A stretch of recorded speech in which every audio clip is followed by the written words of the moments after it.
I don't know. Okay. I don't know. I just give the kisses. It's a good philosophy. Try not to ask questions. Just kiss people randomly and hope you can get away with it.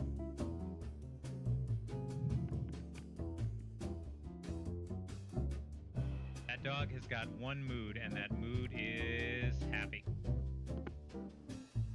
Sure, in the instructions, there's ways to be like, oh, when you set this type of lure. Hey, Obsessed, I feel a bite on your rod.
How short my hair is.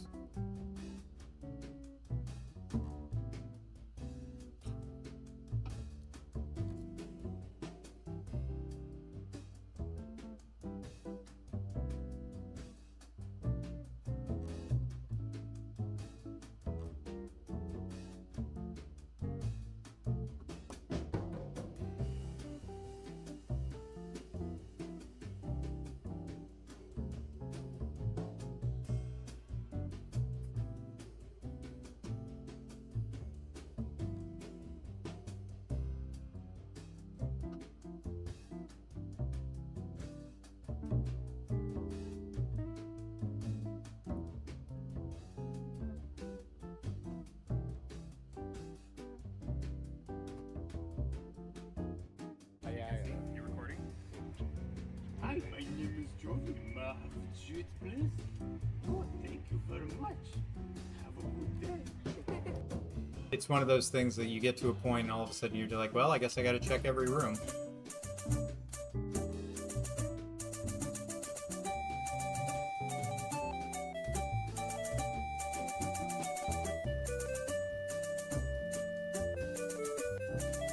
You're welcome.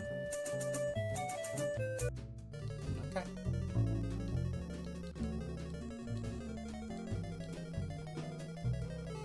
Ha!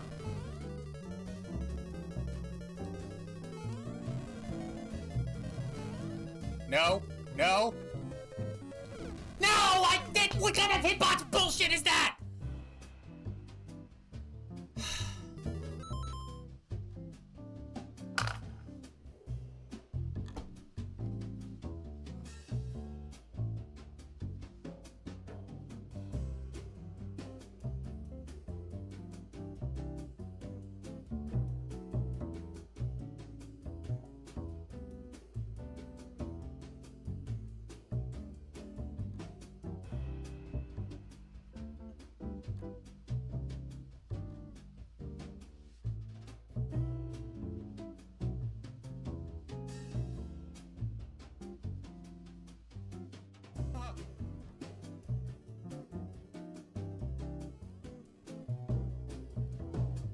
No, no.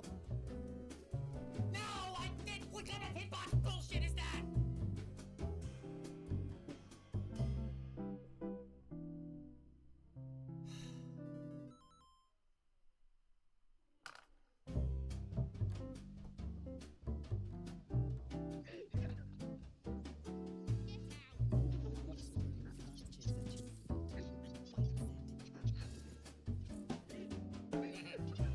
What was that for?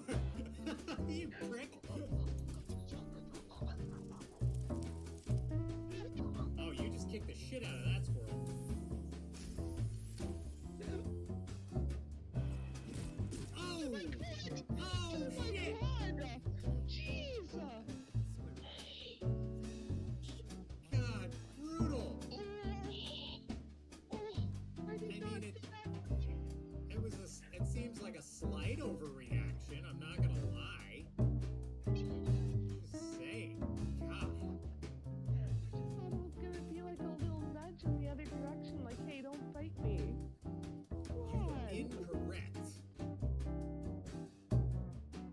Castle.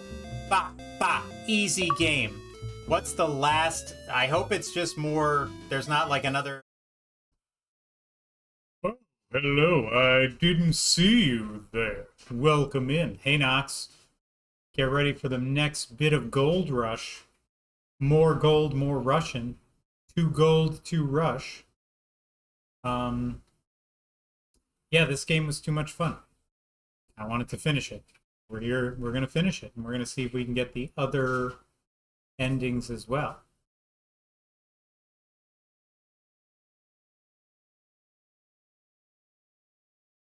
We're not getting any sound though.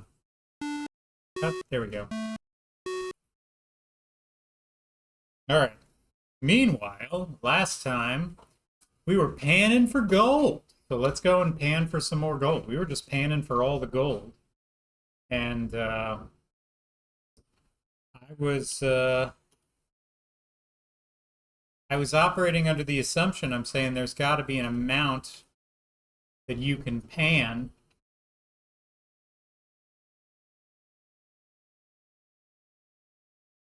where you'll stop getting points. But I haven't hit that point yet, so I'm going to keep panning till I hit that point.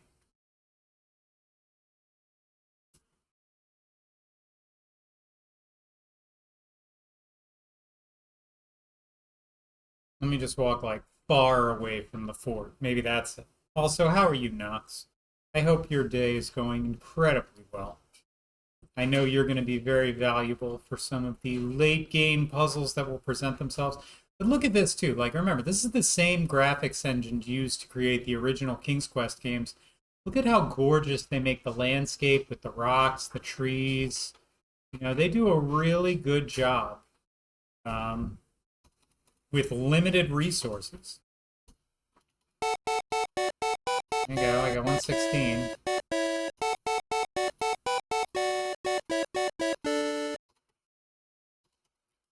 I'm doing good. Gran. Doot, doot, doot, doot, doot, doot, doot, doot. That's the sound that happens whenever you come in, Gran. Grand Collegian comes into the stream.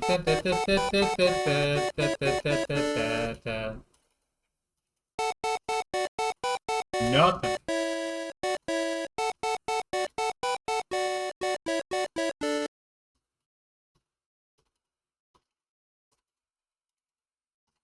Oh, baby.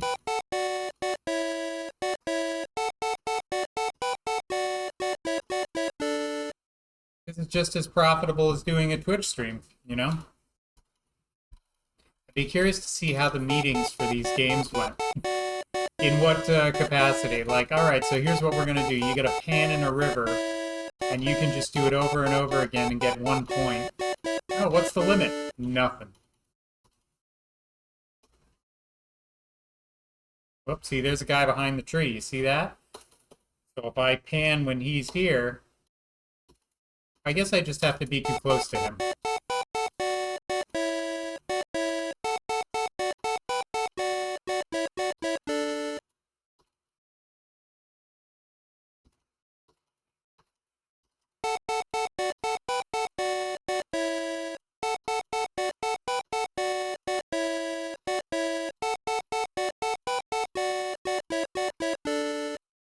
They really turned it around on the original version of King's Quest IV, but then they re-released another version that was much smaller. They wanted to put it on less floppy disks.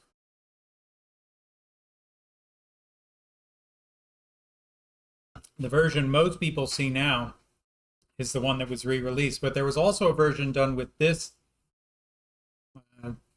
animation program, this whole suite, that I keep trying to find online. Darn it, I can't find it anywhere.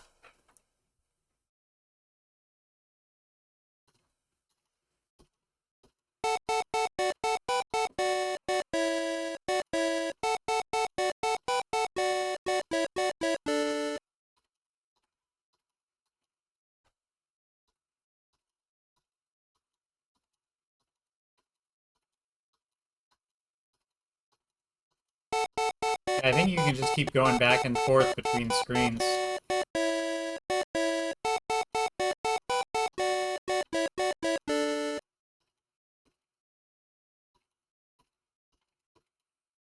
Yeah, it was kind of like, well, the first game they made, which was like the old house or something like that, the haunted mansion, whatever the first high-res adventure was. It was like, okay, you can draw a body better than that with pixels, but you're just, it's almost like you're intentionally doing it bad just to be like, look, it's better than nothing. And there's a difference between, oh, we made an outline of a tree and then we put green in it so it's the shape of a tree, so it's a tree, versus this one, what you see is just two different types of green and then mixed with the ground. It's just good. Okay. Yeah, just hold on.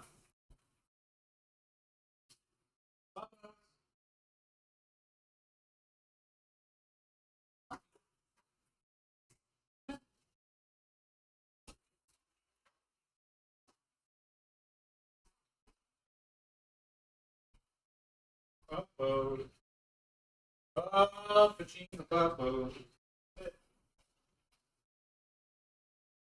you go, puppies. Puppies are keeping me company. Slap together or just whatever.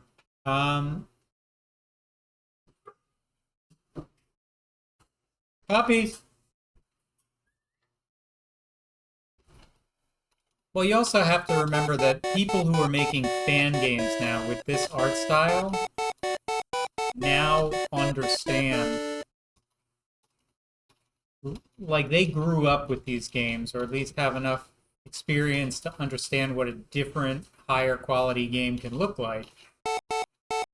And, you know, it's kind of like you don't know what you're able to do until you see someone do it. Nobody knew you could do a game in the art style of the Colonel's Bequest until you saw someone make it. And then you're like, oh my god, this game's incredible. You mean I can draw like this on a computer?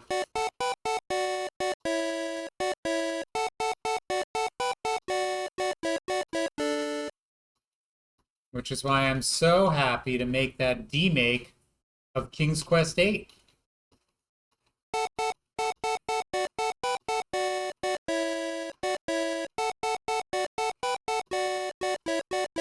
You're entitled to your opinion, Gran. Nothing about it is rude or offensive or anything like that. You're making salient points, and I recognize them all.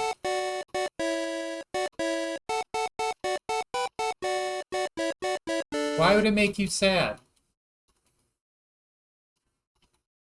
I know you're a huge fan of King's Quest VIII. I just feel like it was made 3D to suit a growing interest in like first-person shooters like Wolfenstein and Doom and everything like that, and that's not the spirit of what these adventure games were. King's Quest was never supposed to be an action game. That was the whole point of it. It could have action elements in it, but it's not an action adventure game.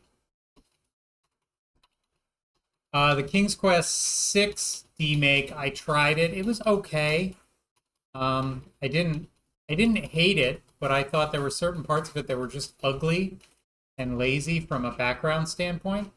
That could have just been me being whatever. And there is no King's Quest VIII remake. Nobody's even touching it, which is part of the fun. Did I find 50 pieces of gold? Have I panned that river dry? I wonder.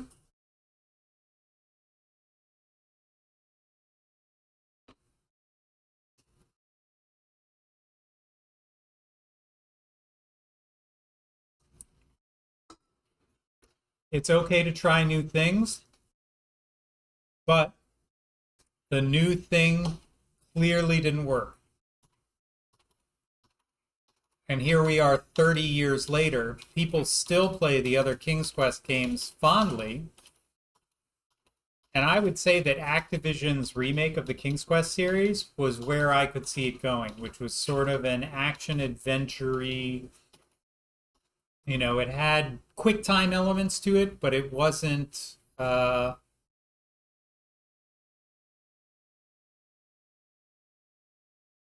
it wasn't too actiony. And yes, Quest for Glory was absolutely 100% in the vein of like, look, we're going to keep it the same, but actually destroy it. We're gonna take the thing that you've loved.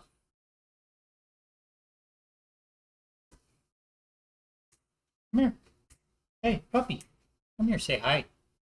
Come here, say hi. Come here, say hi. Oh, hello, Jazzy. Hi, Jazzy puppy. Yeah, Jazzy puppy. What's it like being such a destructive force, huh? What's it like being such a destructive force? Well, it's on the list. I will say I'm debating whether or not I want to play those King's Quest games before I play King's Quest 8, because I'm absolutely not looking forward to playing King's Quest 8. I also joke with Plunge that I'm just going to put on somebody doing a Let's Play of King's Quest 8 and pretending that I'm playing it in the background, like, oh, look. Oh, yes, as you can see, here I'm going to jump, and I'll just find a no commentary video on YouTube and just be like, that was totally me playing it. Oh, aren't I the best? I guess I got all the gold. Guess I got all the gold, doo-dah, doo-dah.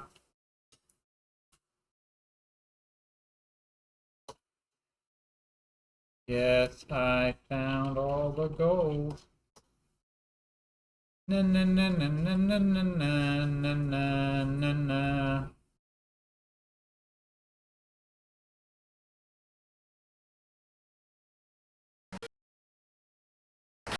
How dare you? What? Are you at work again? Are you at work, Plungy? There's also digging. I don't think there's a differentiation between the digging gold and the panning gold. At least there's still points. Are you doing the canal or the long way? I'm still doing, I'm still in my same playthrough. So I'm going to try and win the game this way. And then I'm going to play the other two ways. And then I'll see how those go. This corner of the fort. What does that mean? Buy lamp. Buy lantern. I'm not in the business for health. Lanterns are getting scarce. Give gold. How much does a lantern cost? $100. Cheers. Really feels like a strip mall in Police Quest 3. That's 2 nerds. Hi, Fleecy. How are you? You ain't got no reason to open it. Don't I?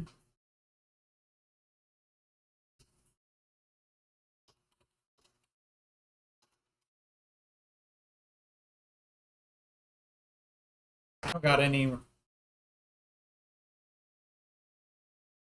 Debatable.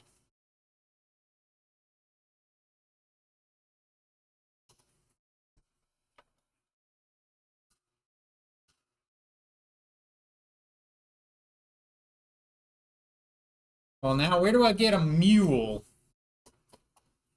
This reminds me of Waterworld. Ain't no laws in Waterworld.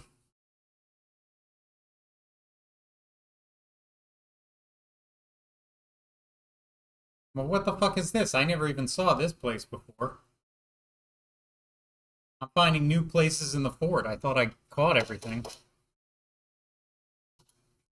I'm the man who watches over all these fine mules, said a man. Buy a mule. Gonna cost you a bit of gold to get your hands on one of these beauties. Give gold.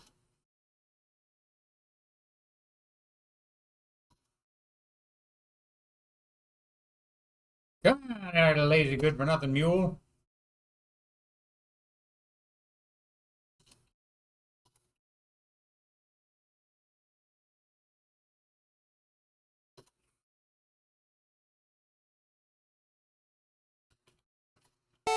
You grab a hold of the rope around the neck of the docile mule and take it away. It willingly follows you. Alright, I got a mule.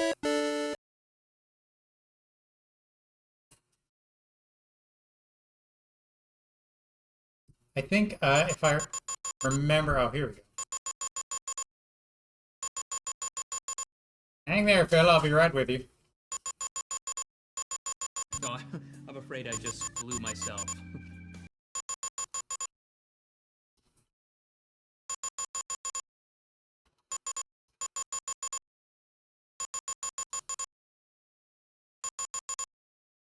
It's Z-Man. I was busy with one arm page at it with the ditch. So, excuse me, it's big out of work. Hold on there, son. You ain't from around these parts. Say New York, would you be? Yeah. Would you be from Brooklyn, would you?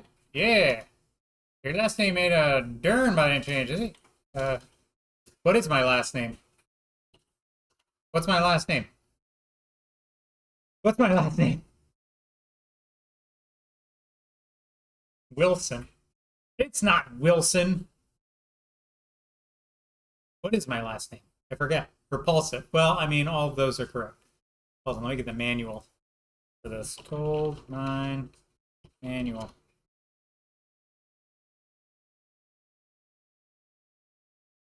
It's Jared Wilson. That's the wrong game. This isn't even the right game. Gold Rush. Why am I calling it Gold Mine? Gerard. It's pronounced Gerard. Gerard. Keep a sharp eye out, Gerard.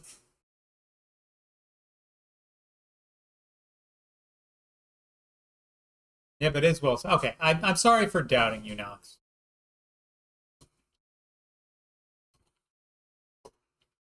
That's it. First name wouldn't happen to be, shoot. What if, we don't talk about him anymore. That's it. And you got a brother named, Dag Gurnit. What is the, ah, shit. What's my brother's name? Fucking Jake from State Farm? Lean over, listen, fella, listen to me close. I can't be talking too loud about that kind of thing. Got a message here from your brother. I ain't got no notion of his whereabouts, all I got's a message. He wants you to know that in these parts he's known as a James. That's it, James. And he won't tell you nothing about his whereabouts, but he gave me just to give to you. He ain't got no idea what it's for, but he wanted me to give it to you. Hands you a branding iron.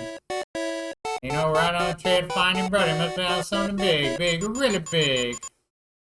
Brand mule.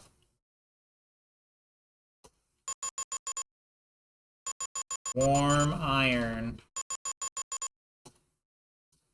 Heat iron. Brand mule. You're gonna like this, buddy.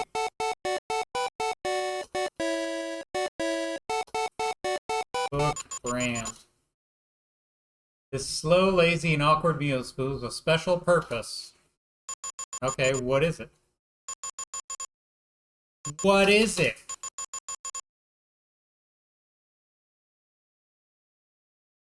Yeah, it's mentioned in all that stuff. I just forgot it. Because I'm a forgetter.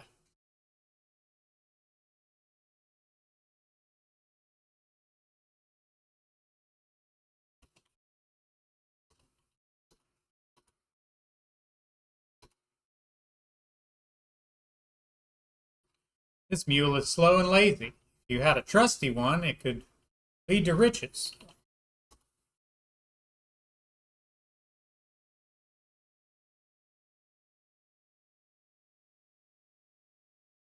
And like, look at this piece of shit mule you've got. Just muling around.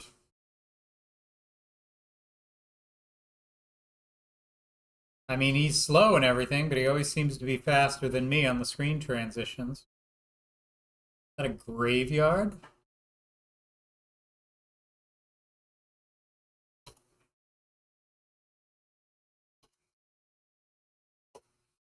Wasn't there something... Letter to find great importance by living the... Today I came down to bury Pa. Why would you bury Pa? Oh, I mean, his name is in the letter. Why would you bury Pa if he died when we were kids? Perhaps the gold is buried here.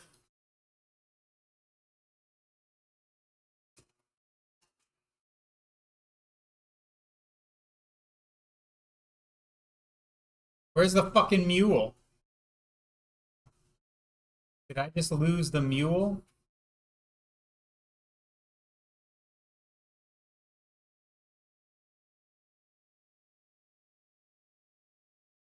Good.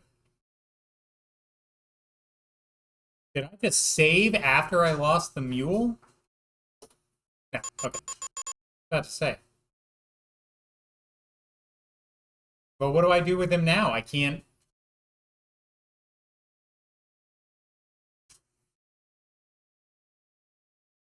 Can I tie up the mule somewhere so he doesn't get away?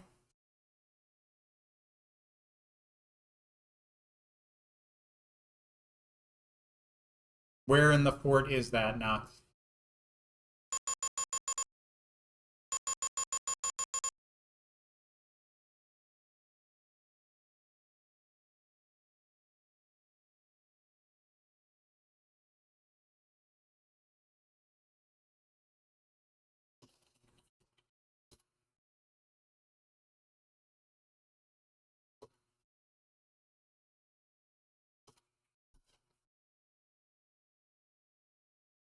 Let's see.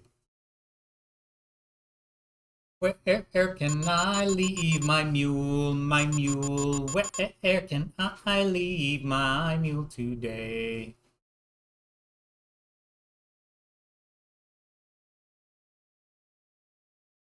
I don't know what's on over here. Nothing I can get to.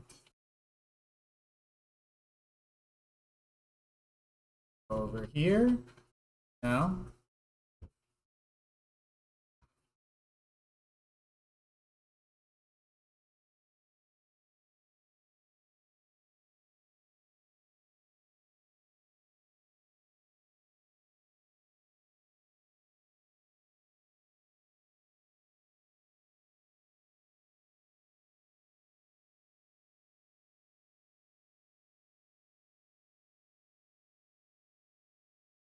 No. There we go. Mule Man says, hold around there, stranger. I need to get a description of that mule you're bringing in here. Oh, it's a brown mule, little scrawny, with never seen a brand like that. It looks like a horseshoe with a key. Okay, take it on in. If you want to leave it for a spell, almost any stall will do.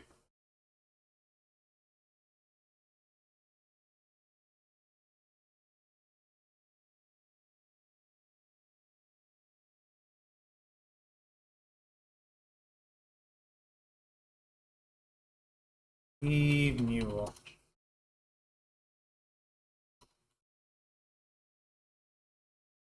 See you, lazy old mule. Yeah, that's it. Easy. I'm glad I bought a mule for absolutely nothing. I got a mule so I could brand it. Well, what did he leave me? He left me a branding iron with a distinct thing on it. So maybe that's on like a tombstone or something. Let's see. Bip bip bip boop bip bip bip boop bip boop bap boop.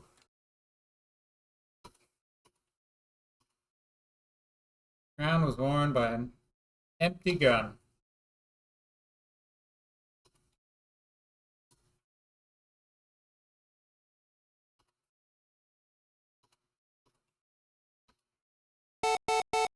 Ah!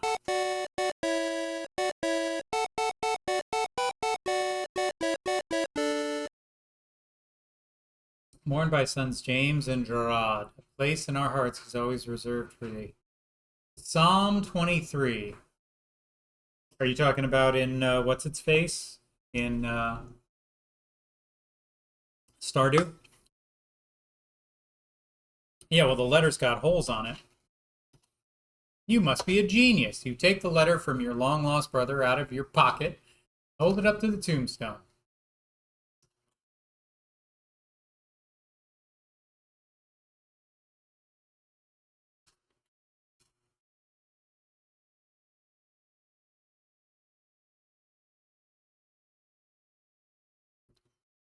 Oh, you mean you literally had a mule?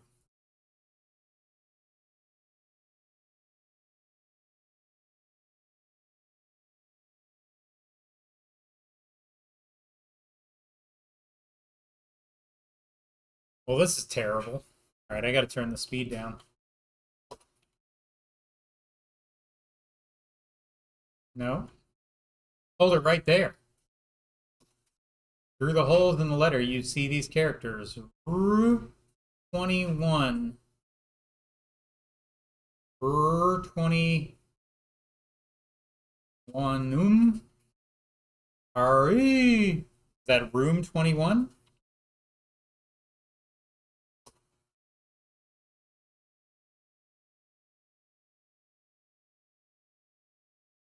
Why would it be room 12 if it's back? The other thing is Psalm 12. Book Bible. Read Psalm 23.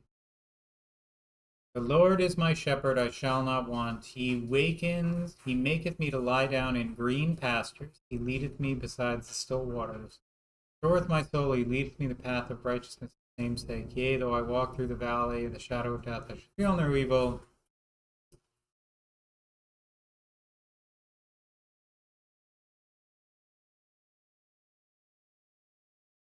Green pastures.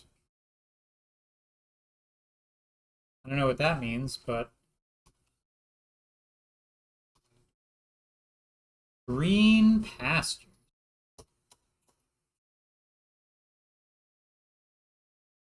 Is that the name of that town?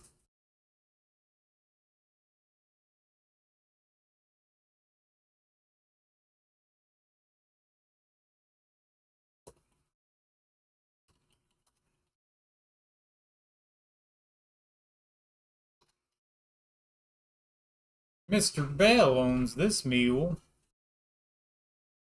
Beep boop beep boop beep beep beep boop bap boop. The Triple Ranch owns this mule.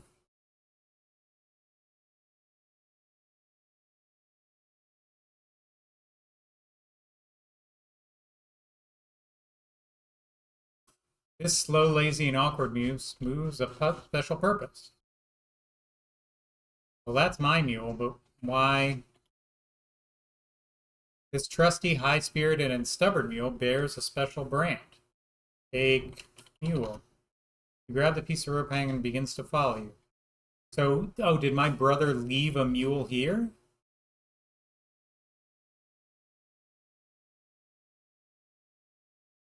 Brown and skinny, it's got the same strange brand on it. Wait, what are you trying to pull over here? Oops, my mistake. This sure looks like the mule you brought in here. See you later.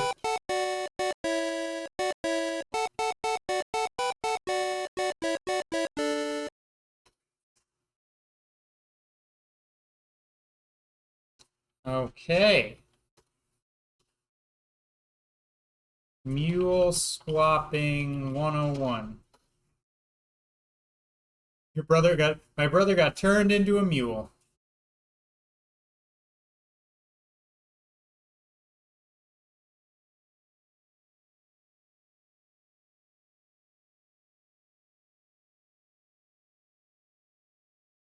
Oh man, I missed another hanging scene. Those are the best.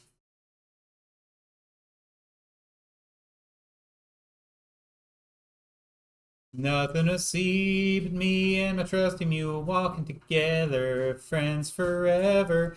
Me and my mule walking together, trying to find my brother somewhere in California. Me and my mule working together, fighting forever for everything that we find. It's just me and my mule friend, walking all day that we can see. Me and a mule thief.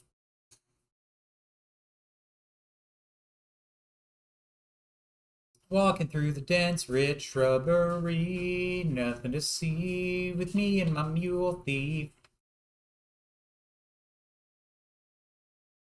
Walking along so happily.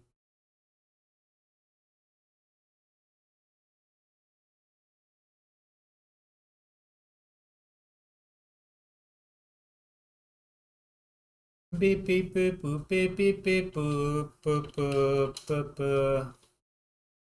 These men don't have any breath to spare for idle chit chat.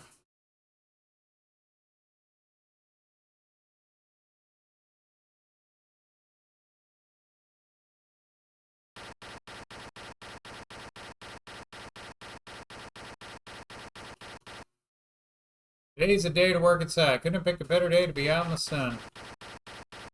Okay.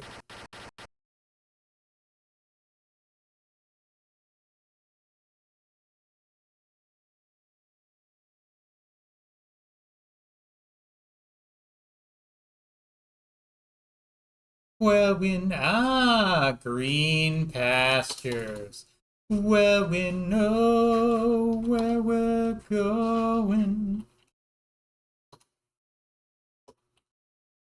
Tying up the mule to the hitching post. Howdy, you look like you know what you're looking for. What can I do for you? Ask room. Get room. Right, all the rooms are rented. Room 21. Ask room 21. Sorry, stranger, all the rooms are either occupied or reserved. Ask room 12. I haven't been here long, but there's no room 12 that I know of. Man, I'm really wearing the hell out of that beard, huh?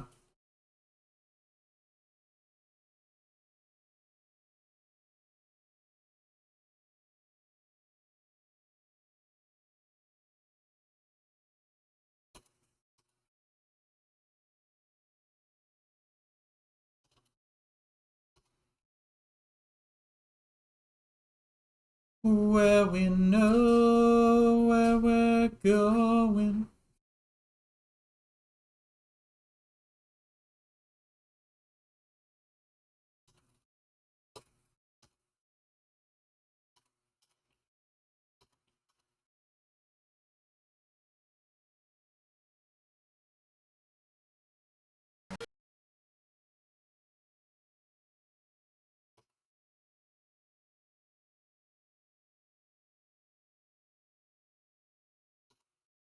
Never heard of a room.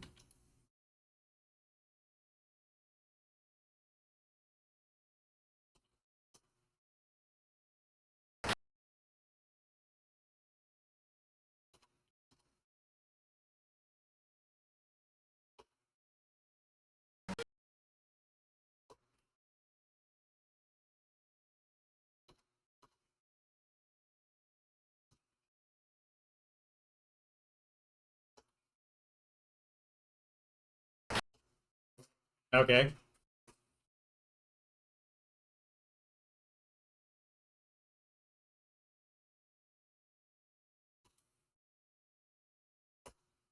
Uh,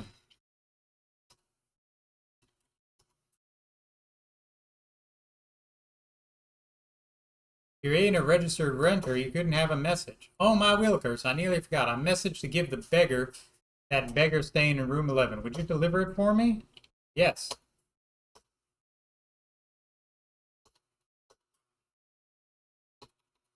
Well, that's what I have to ask him to get a message? I don't get it.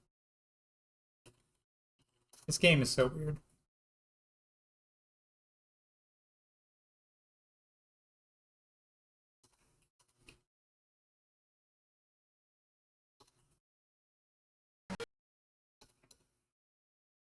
The beggar, somewhat surprised that you're bringing him a message, takes it and begins to read it. The man's face drops in some kind of emotion. He looks up at the message and says, I gotta go.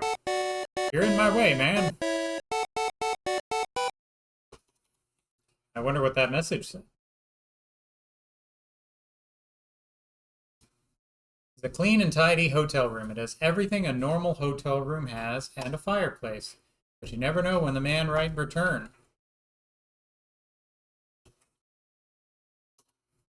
A brick fireplace with decorative cannon on the mantel. Cannon looks like the one on the tombstone at Sutter's Fort. What? However, the wheel on this cannon looks bigger than the one on the tombstone.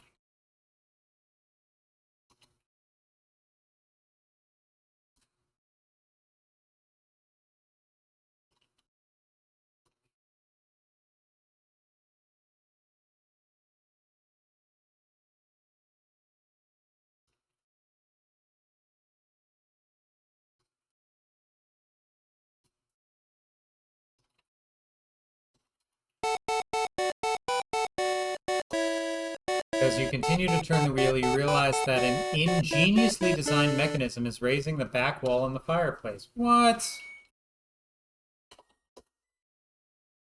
You might get covered in soot, but you climb into the fireplace. Whoa! Fake room, what? Fake room, what? You are now in the elusive room 12. You see that a wall has been built where the door used to be, creating a small closet. There is also a table, a fireplace, and a bird cage. Grid.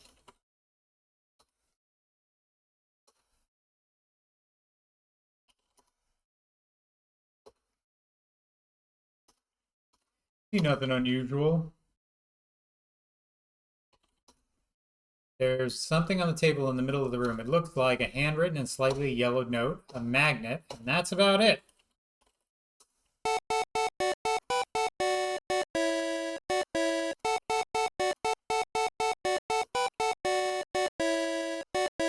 Dear Jared, if you're looking for gold, then you'll find me. Make sure no one follows you. Your brother, Jake, alias James Wilson Marshall. Well, how do I find him, I wonder?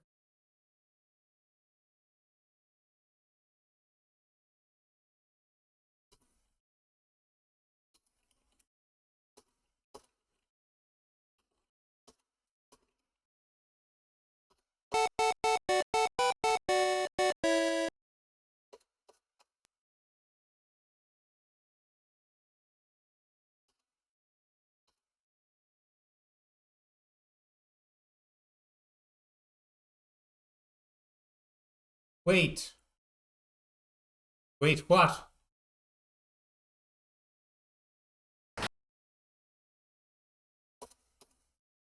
There's a cannon there. It's another cannon.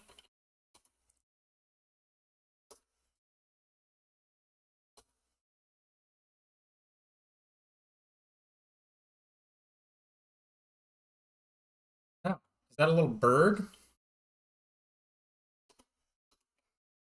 Close enough. I'm standing right next to it. Oh, I see. I guess I wasn't. Can't do that. The window's latched.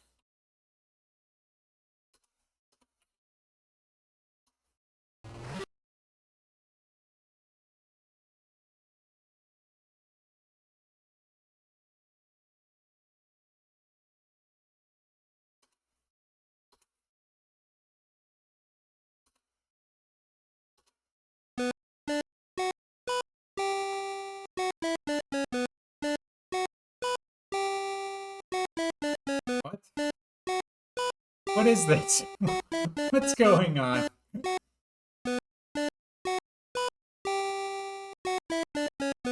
What's happening here?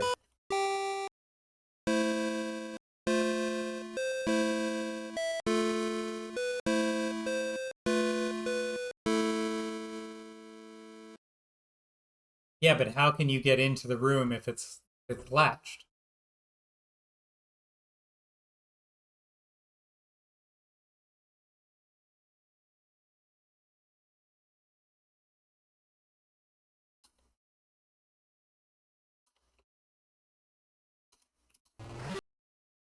Oh.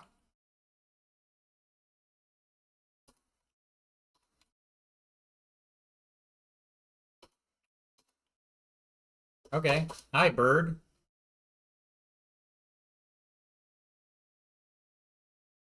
I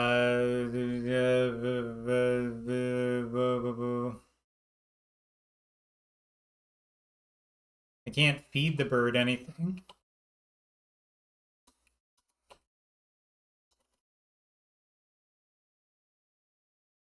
Tell Twitch it needs to think about what it recommends to you.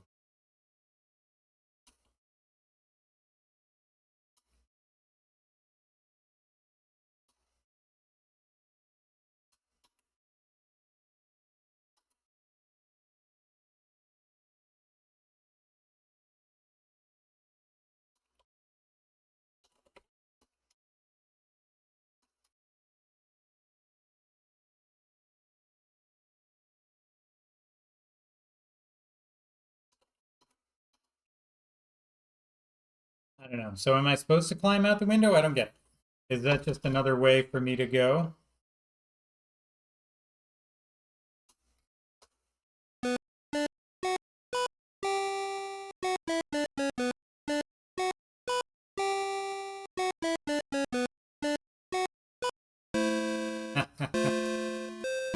Little bear hug that he gave me. I love how he pushes me to my death and it's then just unceremoniously, all right, see ya. That guy was so happy. He's like, I killed him good. It's like the most exciting thing that's happened to him all day. The bird's quietly sitting in its cage. Uh-oh. Now I'm stuck in here. Am I supposed to do something with this bird, Nox? Because it's not giving me any clues aside from this is my brother's. Well, why the I said look bird, and the bird is in the cage, and now I have to be like right next to it? The bird has a small capsule attached to its leg. Stick your hand in the cage, and the bird pecks the living daylights out of it. It just ain't worth it.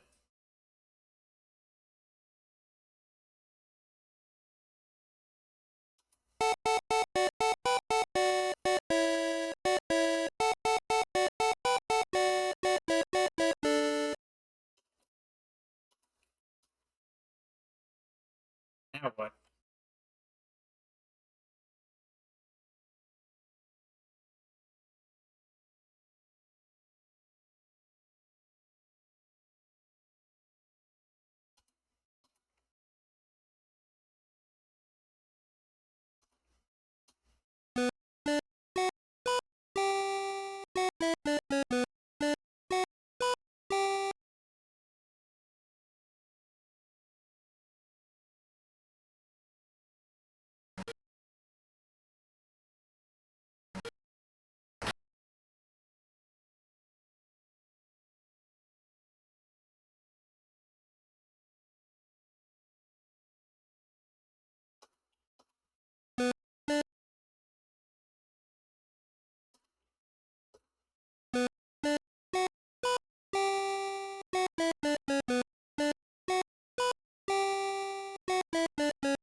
Well, the bird left.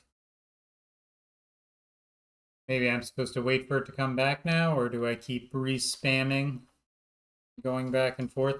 This game has a lot of, like, contingencies. Let me see what happened. Great, you picked a lousy time to visit this room. The renter is here, and man, is he steaming. Things are not looking good. Hoodlum, burglar, thief, let the law up here and take him away.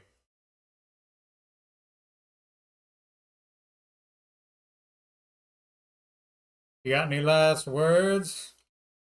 Happy belated birthday, Plunge.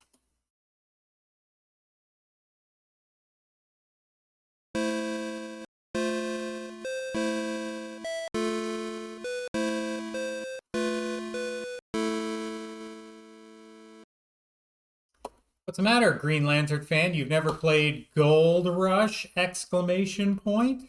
Well, neither have I.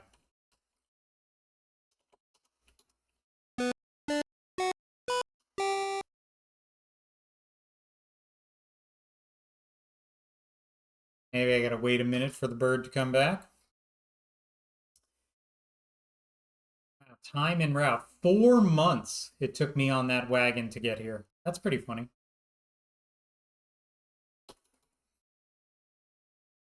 Well, I guess we can all just sit here for a second and wait for this fucking bird to come back.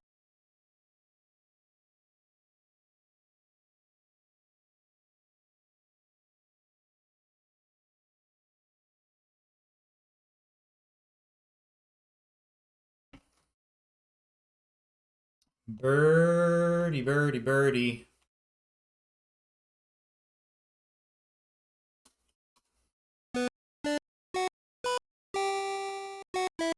No! Look at that smile. He's like, I killed him so good. And maybe I'll just wait here. Literally just talking about it. I refuse to believe that it's somehow better to go around South America to get to California than to just wagon it. Well, if I ever beat this game, Green Lantern fan, we are going to go around South America and we are going to go through the jungles of Panama. Free canal, baby. Gonna land in Panama and hike across that mother. You know what I'm saying? Yeah, you know what I'm saying.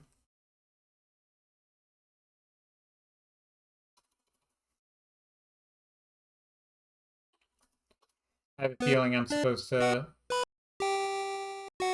wait for this bird to come back.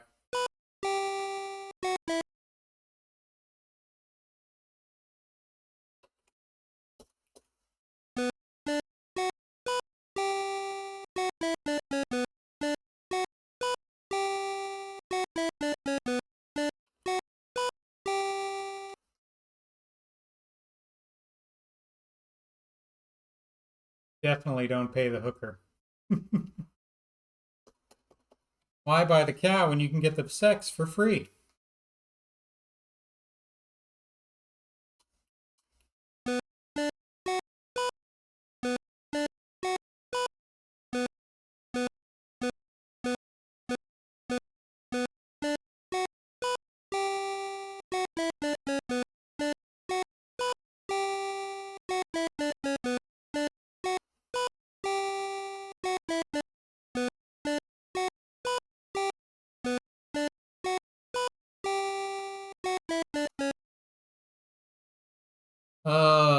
Knox, do I have to wait for this bird to win the game? Anyone who's playing, I'm asking Knox these questions because they've played this game before. So any gentle hints? I'm going in some personal experience with Gold Rush and his family. What? Are you an original settler of the Californias? Did you come out here seeking fame and fortune? Or are you one of those families that turned to cannibalism during the cold winters caught in the Sierra Madre? Have we unearthed a fiery wound for you? I have to wait for it. Oh, man. Yeah, 60 years. You have to wait. Oh, speaking of which, here I am bitching and moaning about this bird that's never going to come back. There's a small capsule. Book capsule.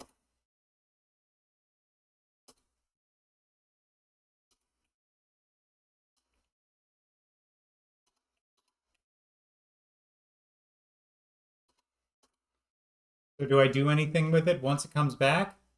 Oh.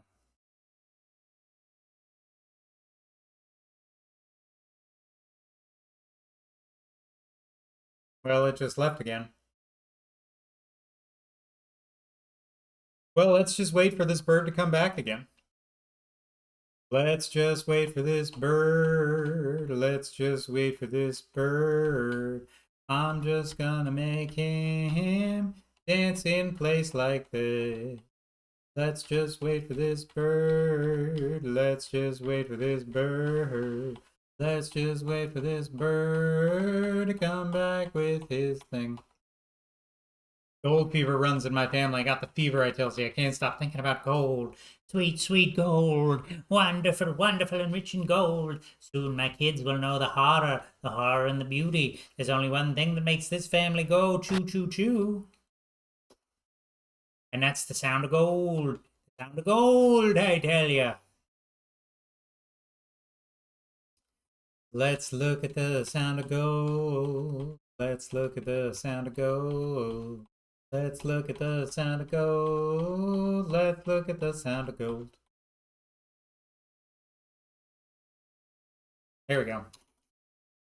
He's back.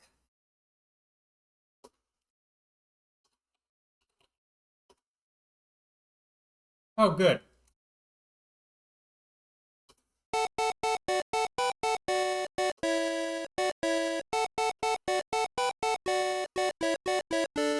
As stubborn as our friend may be, just leave it to him and he'll lead you to me. Okay. So he's probably talking about the mule.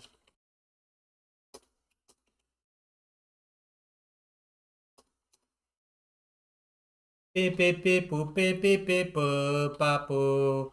What, I just gotta let the mule go? Mule.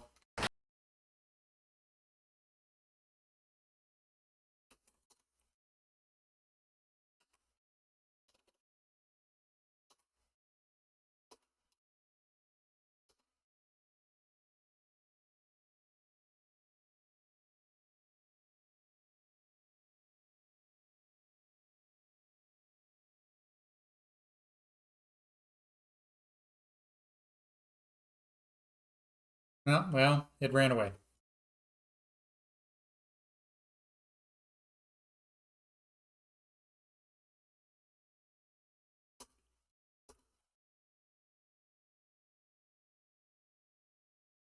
Don't know how he got it, and damned if he knows how to use it. That's my favorite. That wasn't Troy McClure. That was the monorail line.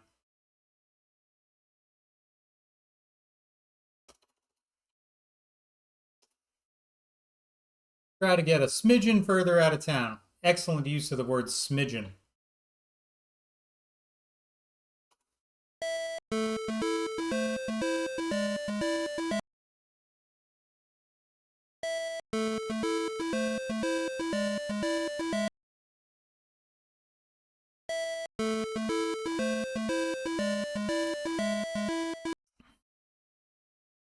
Lyle Landlet. But Main Street's still all cracked and broken. Sorry, Mom, the mob has spoken. Monorail, monorail, monorail, mono, don't.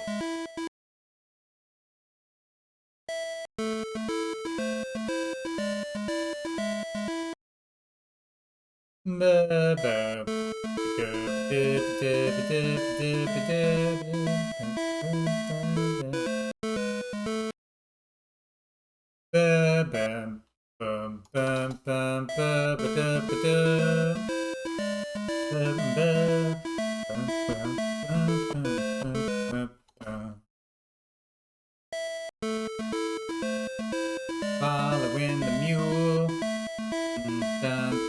following the mule, and following. Whoa, what's going on here? At long last, you finally arrived. This is James Cavan. This is the inside of your brother James Cavan. It's tidy but dusty. He must not spend much time here.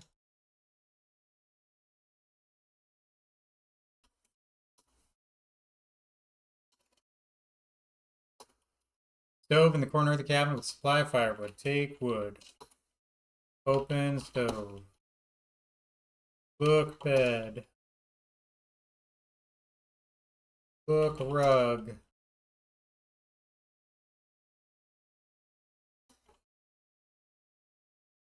Book doormat.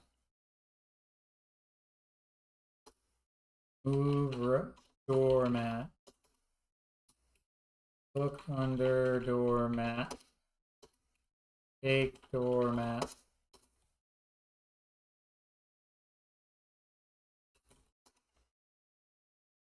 Ah.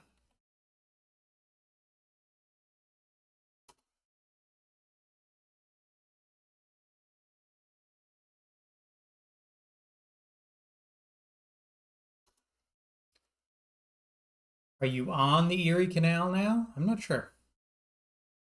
Ooh, matches. Take.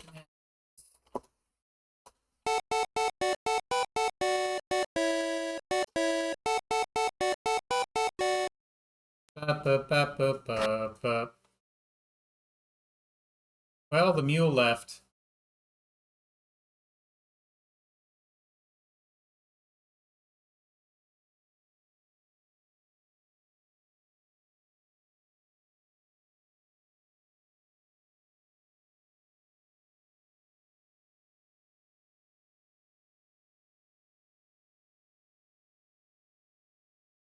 How do I get up to this outhouse? I wonder.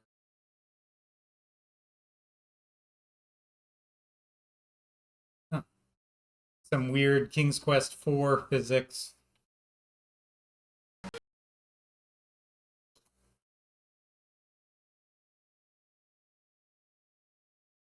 Just a normal outhouse, or at least it appears to be. That moon crescent, though. Difficult to see anything from here. It's dark down there.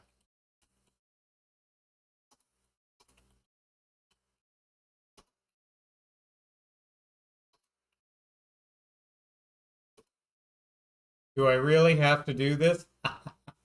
Yes, do it. Yes. Gulp. Thanks a lot.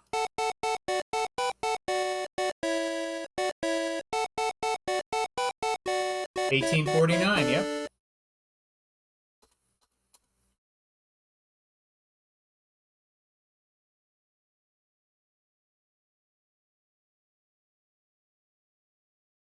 Oh, wow, look at this.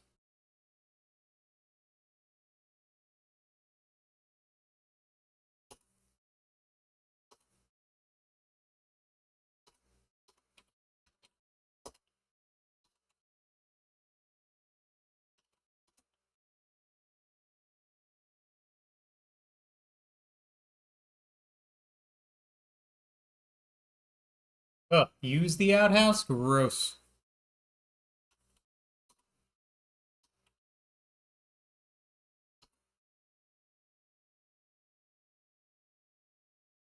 I gotta find 2 keys in the mine now.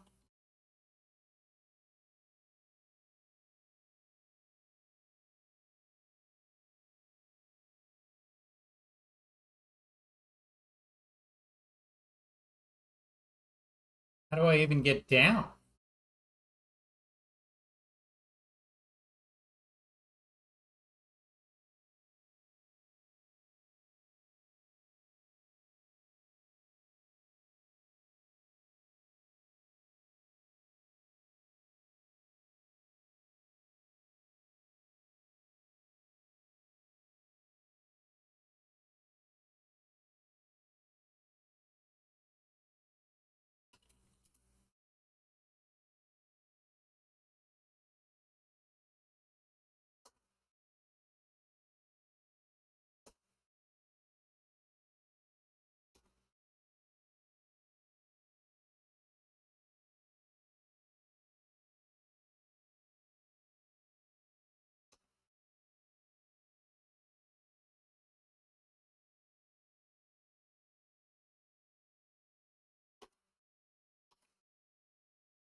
Okay, now you're back. Still a minute up. I will kindly wait. I don't know what I'm doing. Okay.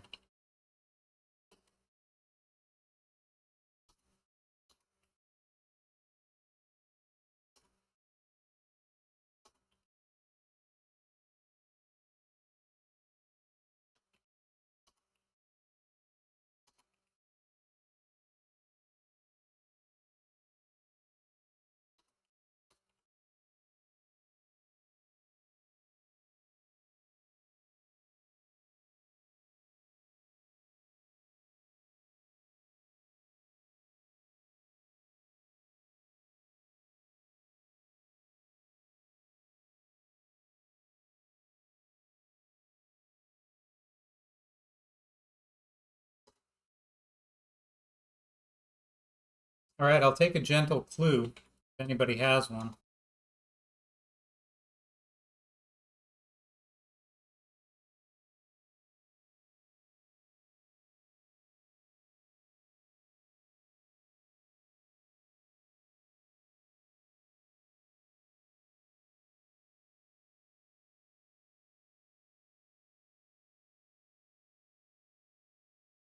Yeah, just something heavy with the magnets and the holes, like pulling it up.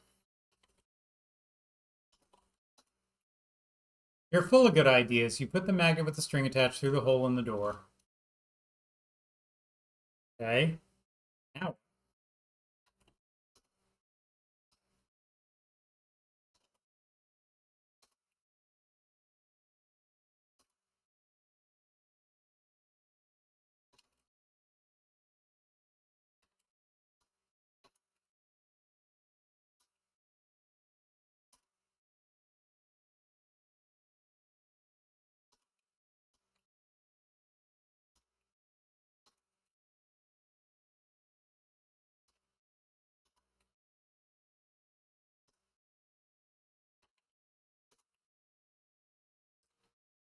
I mean, isn't it implied that I dropped it through the hole so then it would lower, but no, you actually have to lower it?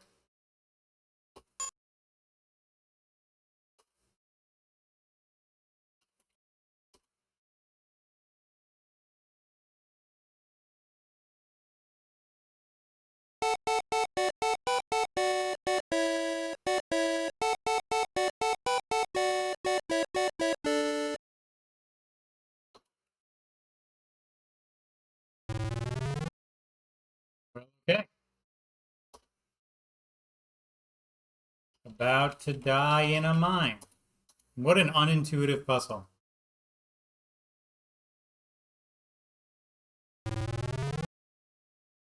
Well, good. Then I better go quick.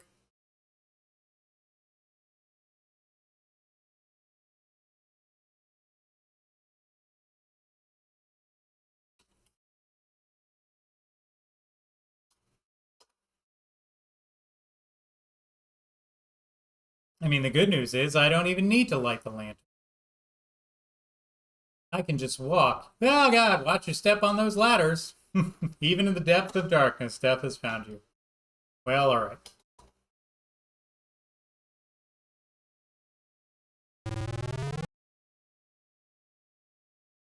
Yeah, someone was like, you know what would be a great thing to put here? A mine.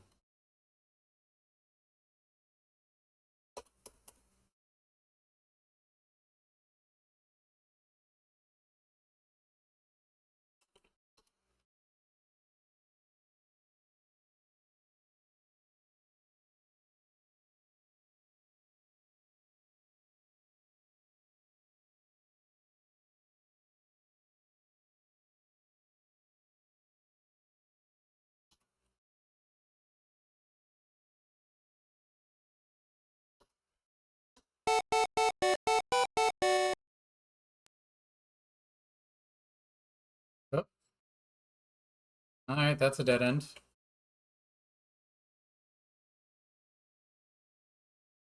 Lucky dead end for me.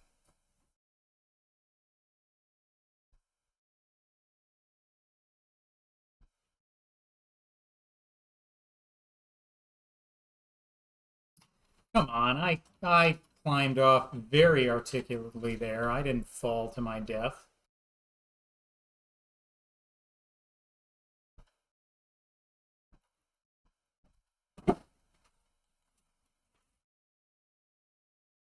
See, there we go. So gentle. Like a gymnast. Like a gymnast. Also, you can use pick on the walls for gold, and there's some spot where the gold is exposed. I get it. You can dig for gold or whatever. I'm just trying to beat this game now.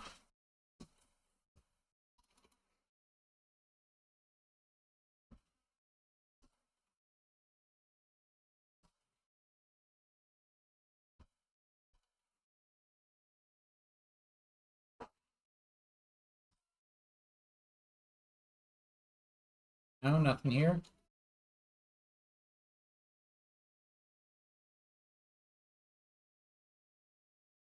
Yeah. Watch your step on these ladders, you clumsy bitch.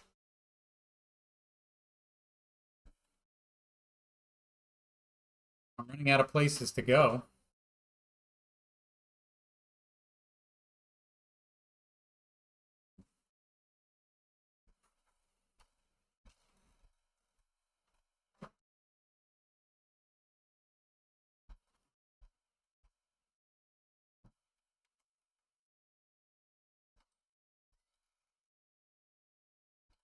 Clearly, I'm not being very perceptive as to what constitutes a ledge.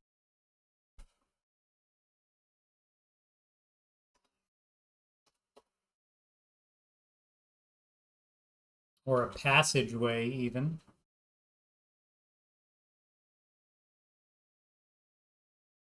I mean, I like the concept of it. Anyway, I just think it's going to be a little frustrating for a while because I don't know what even is a passage or what isn't, you know?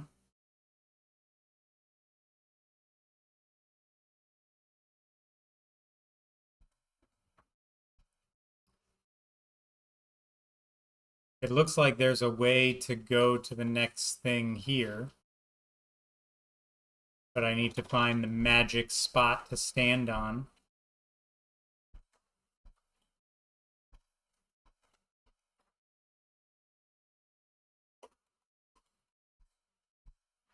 Ah, I see. I see where it is now. It's lower than you think it is. Like right here.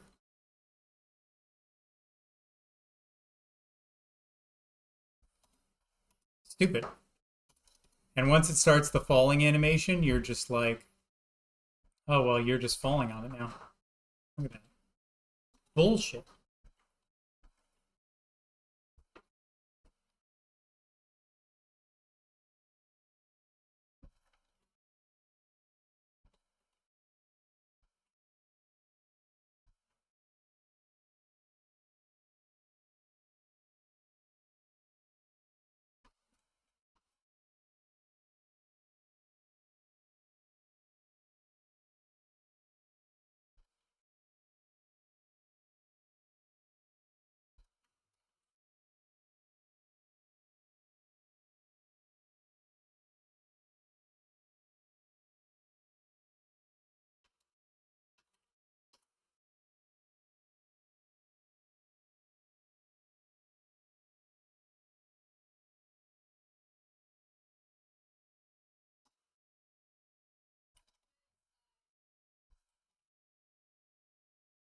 It's human shit. The mine's full of it. Oh, God. It smells terrible, but it's so valuable. Oh, so this is literally a... Okay.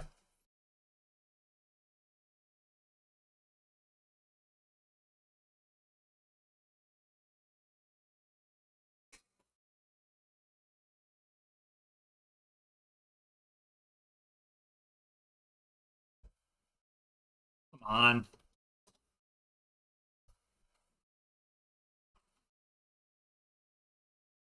Come on. This game is ridiculous with these ladders. Like, you didn't stand right on the part of the ladder that we said it's okay to stand on.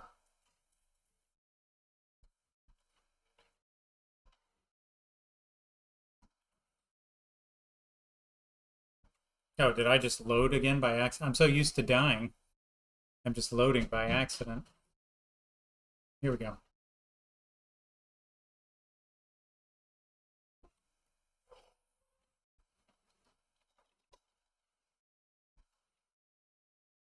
God, some dog shit. I had to move out from the ladder. Someone picking. Picking, you say?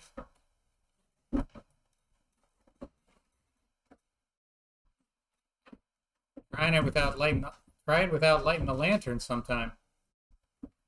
Your eyes, unaccustomed to the bright light of the lanterns, take a moment to adjust. You have followed a trail of clues left by your brother, and they've led you right here. It must be him. You better go take a closer look. It's been 11 years, but there's no doubt about it. That's your brother. Jake, you shout across the mine shaft. You wait a moment and you shout again. Jake, I mean James, is that you? The man across the mine shaft starts picking and turns around. He looks you over from head to toe. It's me, your brother, Gerard, you shout. Is it really you, Gerard? It's me, Gerard Wilson. I can't believe it. It's really you. I just can't believe it. Aww. A hug and a handshake. Let me get a good look at you, Gerard. I still can't believe it's really you. You are looking good, Gerard. Well, I'm looking okay considering everything I've been through to get here. I'm wondering about you, James. How are you doing? And what have you been doing for the last 11 years? Jake is jacked. They had to add that extra pixel. That's a long story. I'll tell you all about it sometime in Gold Rush 2. Search for more flakes. Right now, you and I have got work to do. Closing in on the finest and purest vein of gold in all of California, and 2 of us are going to find it. Well, then let's get to work, James. Use pick. Push it to the limit. Limit. You've struck gold. I say gold, young man.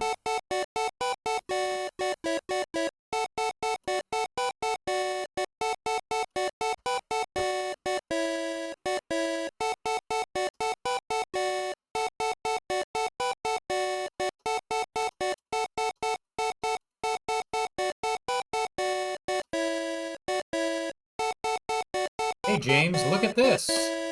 James says, that looks strange. I wonder what's going on here. Keep on going, Gerard.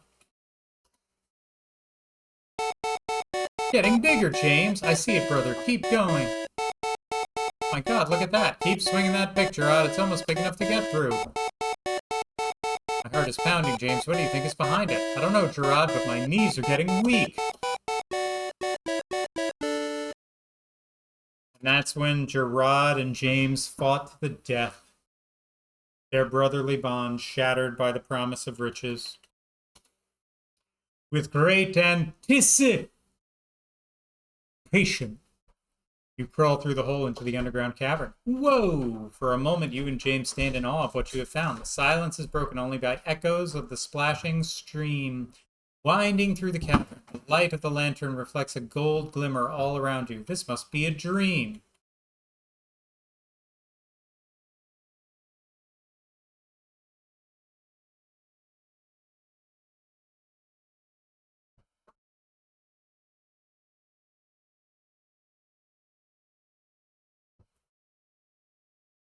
What we found here isn't fool's gold. This is gold, pure gold! Let me go to normal speed so I can get the dancing. Go! Go! Yee-haw! Hippity gold! Your courage, commitment, and perseverance have made your dream come true, infinitely beyond your highest hopes or aspirations. Thank you for playing Gold Rush. Yeah, just that dancing. Maybe I'll have him in the audience just watching, having a commotion, and everyone else is looking like, oh, this fucking guy. Well, that was Gold Rush going across the country. So now let's do...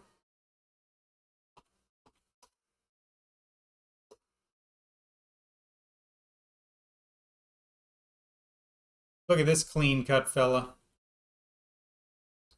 Now that I know what to do, let's go Panama style.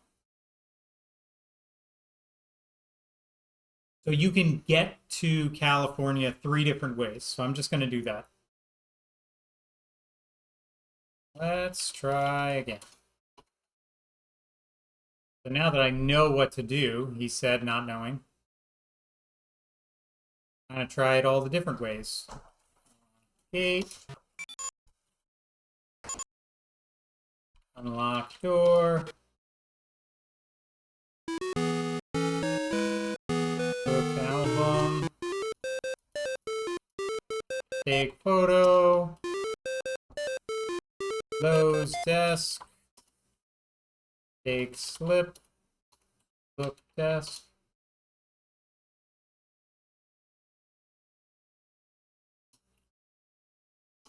Take statement. Book statement.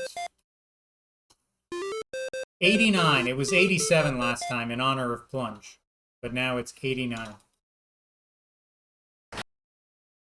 Now this is my favorite part where we just sell house. And we stand here and we just wait for our house to sell, because that's how it works.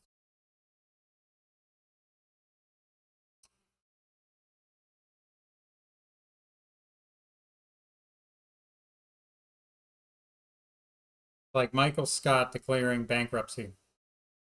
I declare house selling!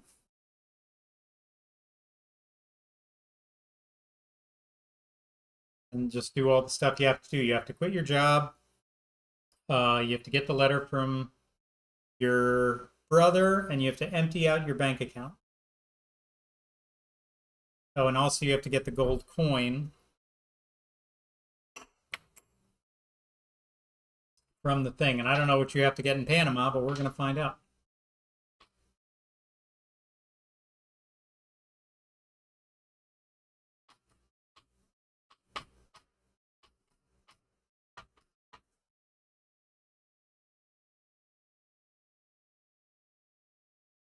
Here he is. Yes. I'll always have my memories. My memories of not giving a shit. Enjoy your dump. Dumbass. Oh, I wonder. Take flour? Oh, that's what I can put on the grave. Okay. Book, crack. Take coin. Look at me tearing through this game. When you know what you're doing, it makes it a lot easier.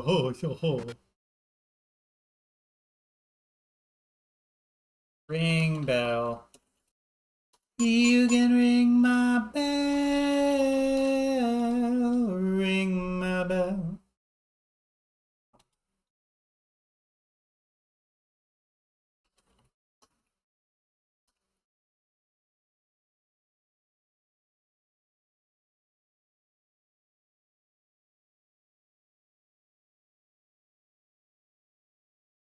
Wait, I didn't get the letter? What the fuck? I guess I have to wait a certain amount of time for the letter to come? It's weird. Oh well.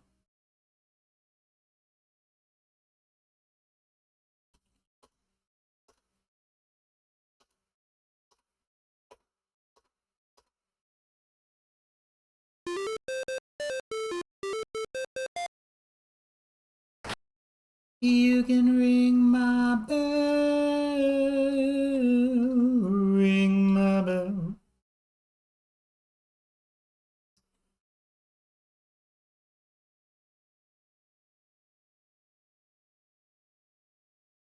There's something else that you can do. Quit job.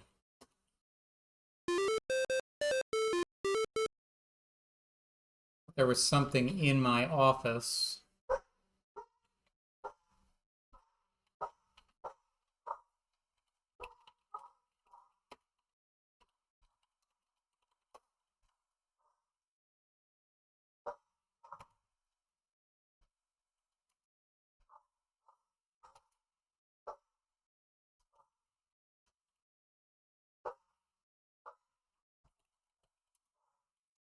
I thought there would be something more in there. But I guess there isn't.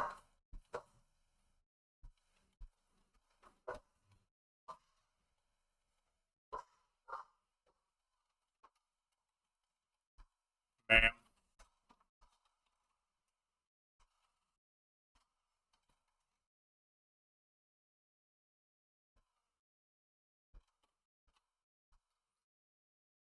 You can ring my bell.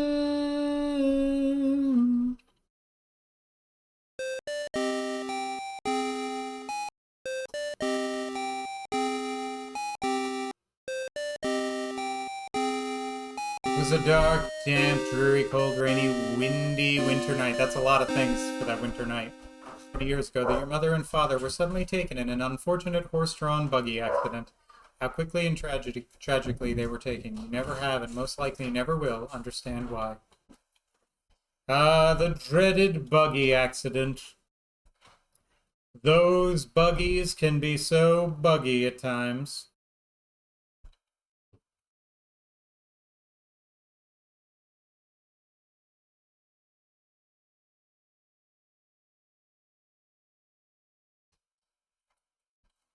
Maybe my letter is here now.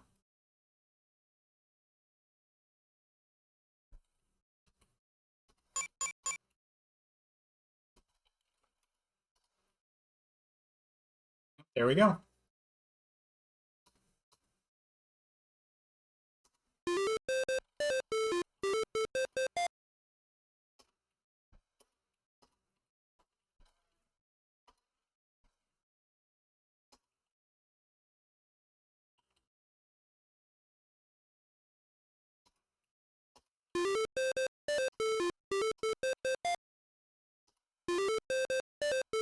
He's found gold. Time to quit my job and leave everything to go see him.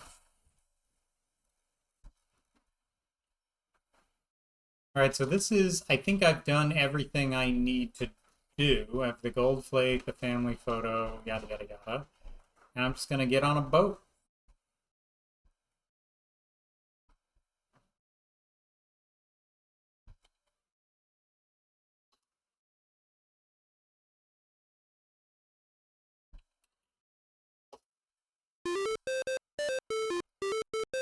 Bound for California. The My-Built Steamer Seafarer now has all our cargo engaged and will have a prompt dispatch. Buy ticket from Leonard at 12 Front Street. Where's the Leonard?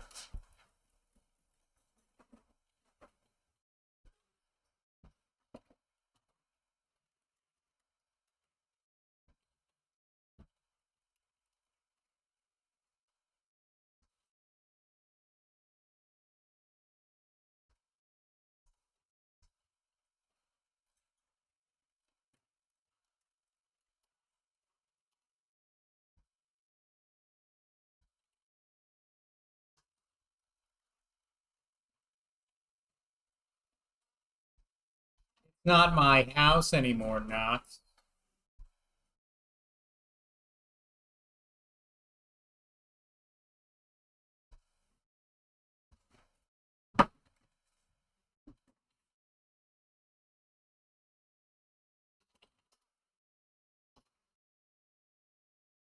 And it says, I'm getting some business from the poster in my warehouse, Gerald. What can I help you with today? Buy ticket. Never find a cheaper time to travel, Gerard, and there's room in the ship. The routes are to California or way of Cape Horn or by the way of Panama. The prices are Panama route 900, Cape route 650. You're interested in a ticket?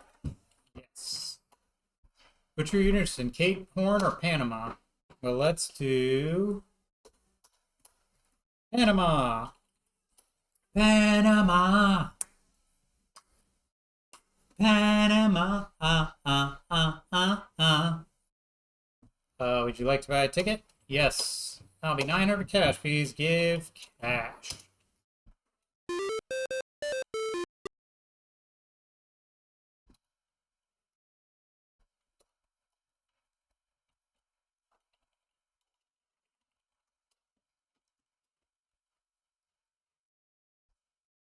Panama.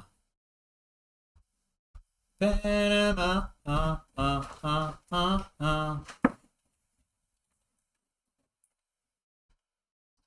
I'm about to get killed in an unfortunate stagecoach accident.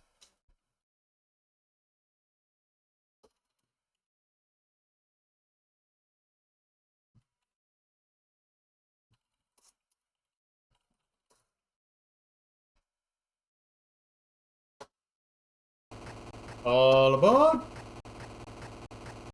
You've missed something somewhere. Unlikely. This guy? I didn't miss nothing. The only thing I missed is my chance to not be even richer.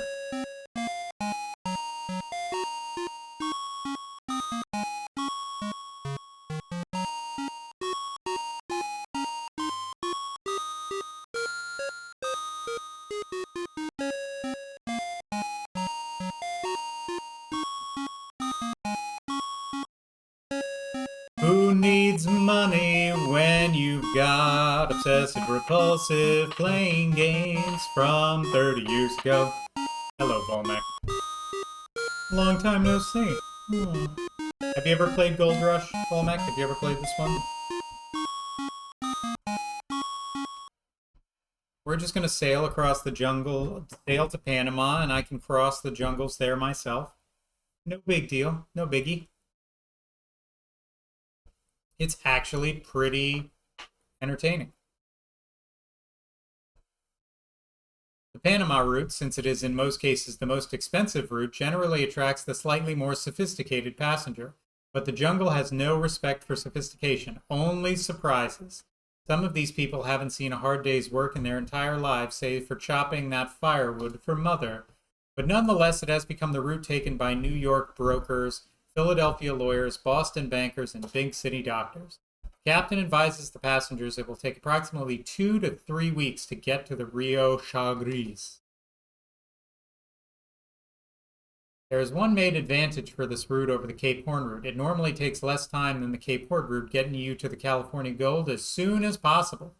That is if everything goes right. You are taking a big chance on catching a ride on the Pacific side of the isthmus. You must also contend with the Panamanian jungle. We're going to find out. I'll get chlamydia, I'll get dysentery, I'll get all those sweet, sweet jungle things. As you travel further south, the humidity continues to rise. In the distance, you get your first glimpse of the Panamanian coastline. We only want the most expensive viewers here. How dare you suggest otherwise? It is a wall of green rising abruptly from a beautiful blue sea. There are a few coral islands and reefs that your captain meticulously maneuvers around. The scene as you see it as it has always been. It will be just as difficult to walk across the isthmus today as it was for Balboa centuries ago. Near the mouth of the Rio Chagres are ancient Spanish, Scottish, and English forts, now in ruins. The most famous of these is Fort San Lorenzo, hidden by the dense jungle of many more that are now invisible. Other cities and fortresses which once flourished are now overgrown and hidden. No one knows where they are.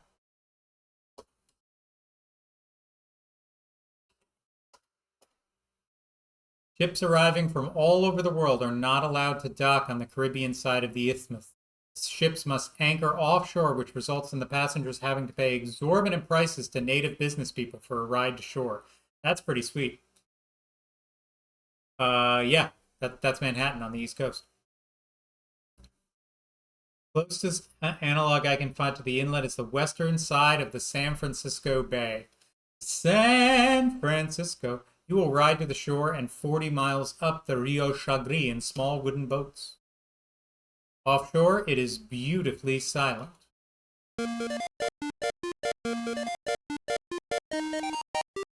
The mouth of the Chagres, the Isthmus of Panama,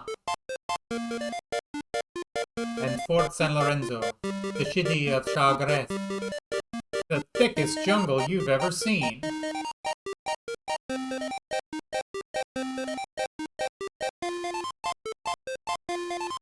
It's the New York we always imagined it to be, which is to have no Long Island.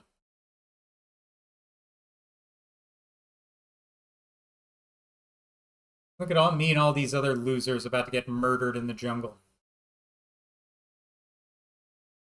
The Crooked River winds its way through a deep canyon with steep walls covered with thick vegetation. In the jungle, it is never silent. There is an underlying hum and rustle and the sound of water dripping. Birds are squawking, monkeys are chattering, things you can't see are crashing and crumbling. Murdered?